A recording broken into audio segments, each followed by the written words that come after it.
Hello everyone. Today I will be presenting about the application of yeast in alcohol production. Yeast is a microorganism that plays a key role in fermentation, where it converts sugars into ethanol and carbon dioxide. The most common species used is Saccharomyces cerevisiae, known for its efficiency and high alcohol tolerance. The process starts with the preparation of sugar-rich materials, such as grains or fruits. For grains, which contain starch, we use a process called mashing, where heat and enzymes help convert the starch into simple sugars that yeast can consume. The solution is heated to eliminate any unwanted microbes. After sterilization, the mixture must be cooled to around 25 to 30 degrees Celsius, which is the optimal temperature for yeast fermentation. Next, we add yeast to the sugar solution, which is known as wort in beer making or must in wine production.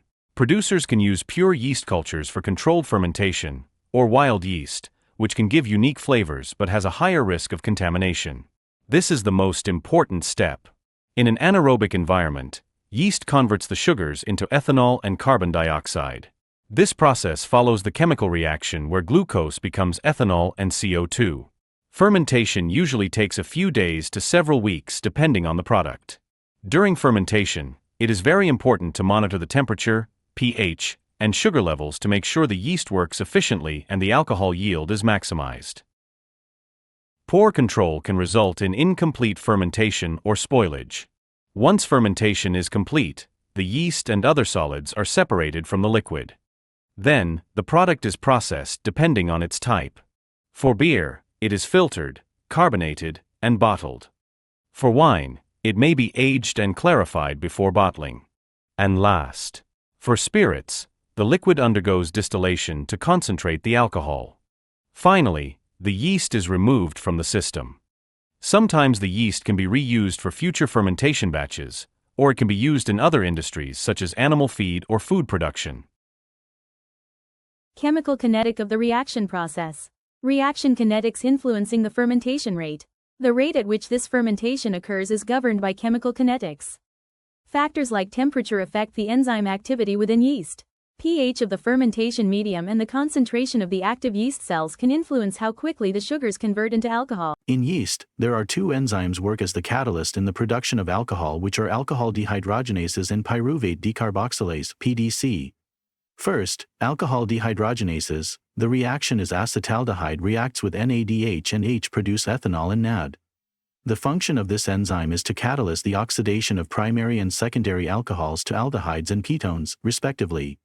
How it works. First, ADH metabolizes alcohol to acetaldehyde, a highly toxic substance and known carcinogen. 1 Then, acetaldehyde is further metabolized down to another, less active byproduct called acetate, one which then is broken down into water and carbon dioxide for easy elimination.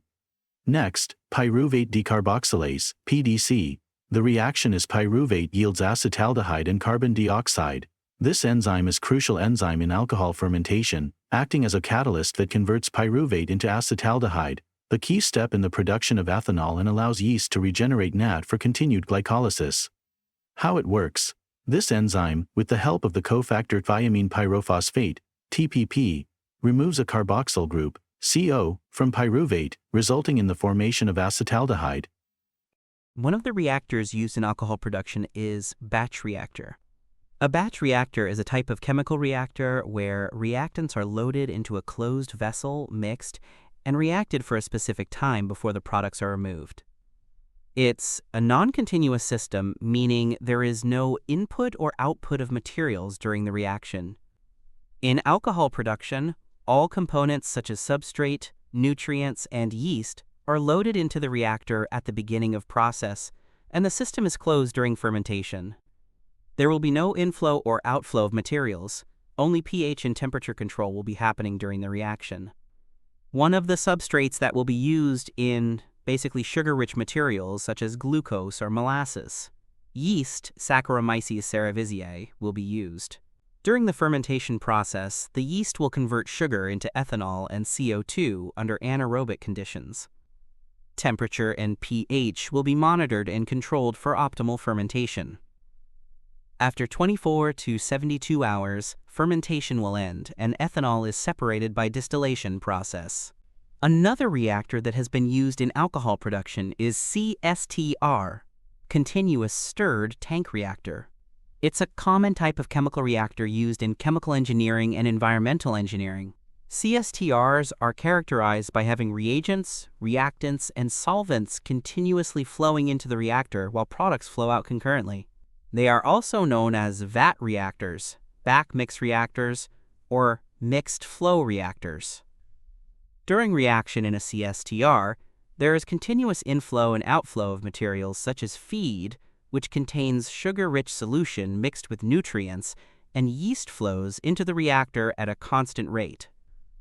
There are also products which contain ethanol, and CO2 flows out at the same rate to keep the volume constant. This allows a steady-state process to happen. During fermentation, CSTR process is the same as batch reactor, as yeast will metabolizes the sugar into ethanol and CO2 under anaerobic conditions. A mixture of ethanol, yeast, and byproduct will flow out, but ethanol is separated through distillation. The process is almost the same as batch reactor, but with more suitable for large-scale production. Batch reactor has the advantages and disadvantages. As for the advantages, batch reactor lowered the risk of microbial contamination. The immobilization can offer some protection to the yeast cells against contamination. It also less expensive to purchase and install compared to continuous reactors, making them a cost-effective option for small-scale operations or developing countries. The disadvantages are mass transfer limitations and high labor costs. In the immobilized cell reactors, the physical entrapment of yeast can sometimes lead to limitations in the diffusion of substrates and products, potentially affecting the overall efficiency, and require significant manual intervention for charging, discharging, and cleaning, leading to higher labor costs per unit of production.